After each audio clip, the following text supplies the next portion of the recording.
जहां एक तरफ सऊदी अरब पर हुआ है बड़ा हमला और ये हमला जिस तरीके से हुआ है उसमें क्या रूस का भी हाथ है और रूस ऐसा क्यों कर रहा है। वहीं भारत ने जो फैसला लिया था वो बिल्कुल सही था, पर इजराइल और भारत से सीधे सीधे अमेरिका क्यों नाराज हो रहा है, जानेंगे क्या कुछ चल रहा है। ये जो देख रहे हैं आप सऊदी अरब के ऊपर यमन से लगातार हमले हो रहे हैं और अभी हाल के दिनों में आपने नोटिस किया होगा कि ये हमले ज्यादा बढ़ गए हैं। वैसे आपको बता दें, सऊदी अरब का एक बहुत फेमस शहर है जेदाह और यहाँ पर होने वाला है फॉर्मूला रेस अंतर्राष्ट्रीय स्तर का होने वाला है। अब अंतर्राष्ट्रीय स्तर के इस खेल आयोजन के लिए सऊदी अरब ने क्या डिफेंस को मजबूत नहीं रखा होगा, मिसाइल डिफेंस सिस्टम की तैनाती नहीं की होगी, सब कुछ किया है जो उसके लेवल पे है, क्योंकि जो महत्वपूर्ण थे थार्ड वगैरह उसे तो अमेरिका लेकर चला गया है। पर इस सब के बावजूद सऊदी अरब के ऊपर हो जाते हैं हमले और वो हमले होते हैं तेल डिपो पर। अभी जो फिलहाल जितने भी हमले हो रहे हैं उसके निशाने पर आ रहा है सऊदी अरब का तेल डिपो, जो एक सोची समझी रणनीति के तहत आ रहा है। हुती विद्रोहियों का ये सबसे हाई प्रोफाइल हमला माना जा रहा है, जो फॉर्मूला 1 कंपटीशन से ठीक पहले सऊदी अरब के जेद्दा शहर में हुआ। ऐसे सऊदी अरब ने ये कहा कि हम जो कार्यक्रम निश्चित है उस कार्यक्रम को उसी समय करेंगे, हम कार्यक्रम को रोकने वाले नहीं हैं। पर बात ये हो रही है कि आखिरकार ये हमले क्यों हो रहे हैं। यहाँ तक कि सऊदी अरब की कंपनी सऊदी अरामको से भी जब पूछा गया तो उन्होंने भी इसके बारे में डिटेल देने से मना कर दिया।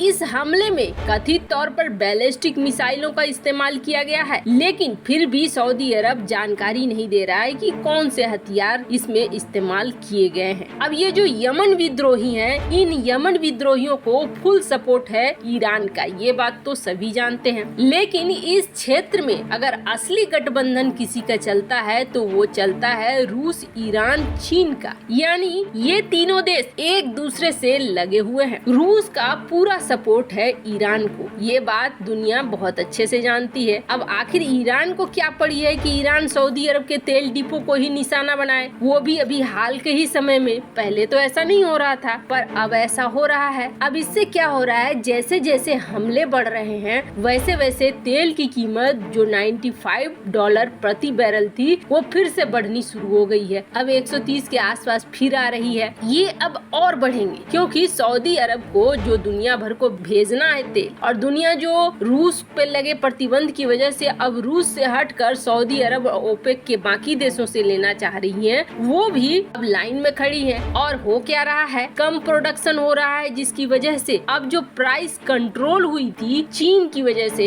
चीन ने महामारी में जो बड़े स्तर का लॉकडाउन लगाया है वो अब फिर से बढ़नी शुरू हो गई हुती विद्रोहियों के इन निशाने से। इन हमलों के बाद प्रश्न ये उठता है कि क्या ये हमले रूस करवा रहा है, क्या रूस ईरान को फुल समर्थन दे रहा है और ईरान हुती विद्रोहियों को कह रहा है कि टारगेट पे ले लो आप तेल डिपो को और तेल रिफाइनरीज को, ताकि दुनिया भर में तेल का संकट पैदा हो। और तेल का संकट जैसे जैसे पैदा होगा वैसे वैसे जिस देश ने रूस के ऊपर प्रतिबंध लगाया है उस देश के अंदर खुद ही खलबली मचनी शुरू हो जाएगी, आम जनता परेशान होने लगेगी और अपने देश की सरकार को कोसने लगेगी। वैसे इसका असर होता हुआ भी दिख रहा है। एनर्जी सेक्टर में अमेरिका के अंदर भी एक बड़ी क्राइसिस देखने को मिल रही है। हालांकि अमेरिका अब यूरोपीय देशों के साथ मिलकर समझौता बना रहा है कि बहुत जल्द हम कुछ दूसरा रास्ता अपना लेंगे जहां से तेल और गैस की आपूर्ति होगी, पर हम रूस के ऊपर निर्भर नहीं रहेंगे। पर फिलहाल के लिए अगर रूस ने ये चाल चली है तो ये चाल सचमुच दमदार है, क्योंकि अब अमेरिका के न चाहते हुए भी यूरोपीय देश तेल खरीदना जारी रखेंगे रूस के साथ, प्राकृतिक गैसों का जरूरत अपना पूरा करेंगे रूस के साथ, क्योंकि अमेरिका सब कुछ कर सकता है लेकिन खाने पीने और ईंधन की चीजों पर रोक नहीं लगा पाएगा, और जो देश रोक लगाएगा वहाँ उसकी जनता खुद ही भड़क जाएगी। खैर, रूस इस मामले में कितना ज्यादा इन्वॉल्व है ये तो वक्त ही बताएगा, लेकिन इसमें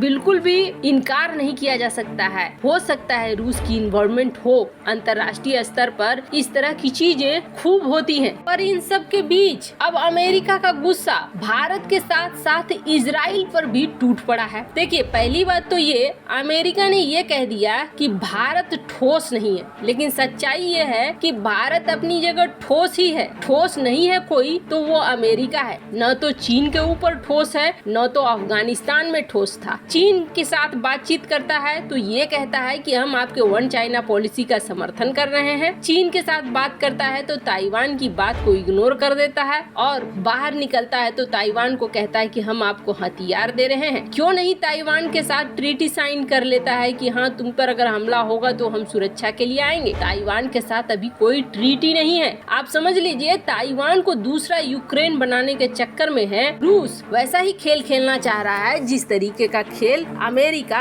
यूक्रेन में खेल रहा है। यूक्रेन जंग लड़े, हथियार हम देंगे, तबाह होगा तो यूक्रेन होगा, बर्बादी होगी रूस की। रूस और यूक्रेन तबाह होंगे, लेकिन हमें कोई फर्क नहीं पड़ेगा। हमारा एक दुश्मन तो निपट जाएगा, भले ही बीच में मोहरा यूक्रेन क्यों न बने। वैसा ही ताइवान को लेकर चीन के साथ भी करेगा। ताइवान को हथियार भेजेगा, अपनी सेना नहीं भेजेगा, और चीन के ऊपर प्रतिबंध लगाएगा। यानी हर हाल में अपने आप को सुरक्षित रखना है। उसके पर्सनल इंटरेस्ट किसी भी तरीके से प्रभावित नहीं होने चाहिए। अब बात दरअसल ये हो रही है कि अमेरिकी संसद में बहस चल रहा है। अब अमेरिकी संसद में इस तरीके का बहस चल रहा है जिसमें ये कहा जा रहा है कि हम तो मानते हैं भारत और इजराइल ये हमारे सपोर्टर देश है, लेकिन ये सपोर्टर देश क्यों चुपचाप बैठे हुए हैं? जब यूक्रेन और रूस का जंग चल रहा है तो ये हमारे साथ क्यों नहीं है? ये तो मामला है अच्छे और बुरे का, डेमोक्रेसी का। जितने भी अच्छे देश हैं उन्हें अच्छे की तरफ खड़े होने चाहिए, उन्हें और ज्यादा हथियार देना चाहिए, और उन्हें देना चाहिए कि वो प्रतिबंध लगाएं। मतलब ये चाह रहे हैं कि किसी भी तरीके से रूस के ऊपर लगाओ प्रतिबंध। से आपको बता दें,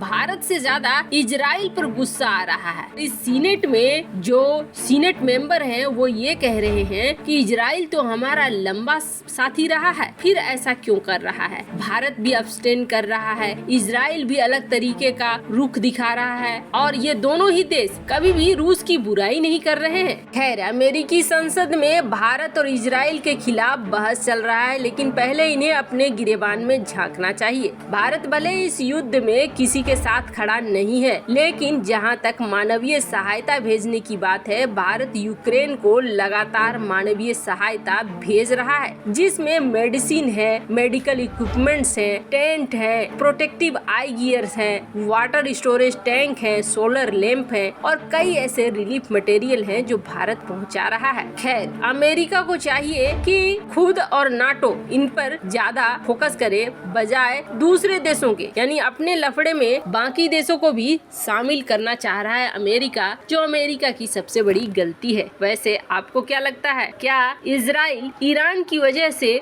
अमेरिका के समर्थन में खड़ा नहीं दिख रहा है? कमेंट कर अपनी राय जरूर बताएं। जल्द मिलते हैं अगले वीडियो में नई खबर के साथ।